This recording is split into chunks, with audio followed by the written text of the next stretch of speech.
Hey boys, welcome back, week 4. Today we're just going to show you a little bit of late feet, something that we've incorporated in the first training this year into our warm-ups. You can use this anywhere in your sessions, wherever you want to.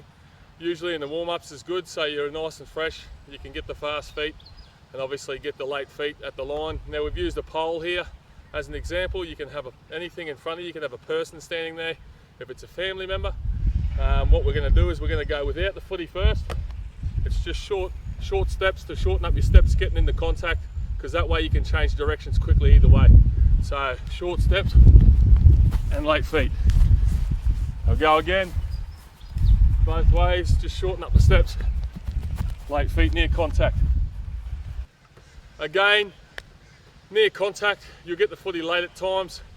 Once you catch the ball, late feet on, beat your man, get a quick play the ball. We're rolling again, that power position, we're on our way. Let's go, late feet, pass, beat your man.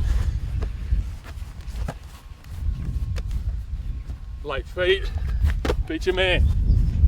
Again, it's just that spatial awareness, knowing where the defenders are, trying to get that quick play the ball or make a break. Again, you don't need markers, that's a demonstration. Shorten up your steps, beat your man. Hold, go.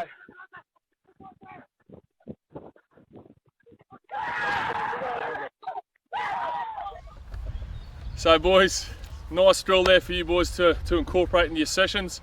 Again, late feet, really important, especially when you're getting near contact. You know, you hear the phrase, run at spaces, not faces. This is a classic example, a bit of spatial awareness when you're catching that footy late on your man. So just a bit of late feet will help your team get some roll on the paddock.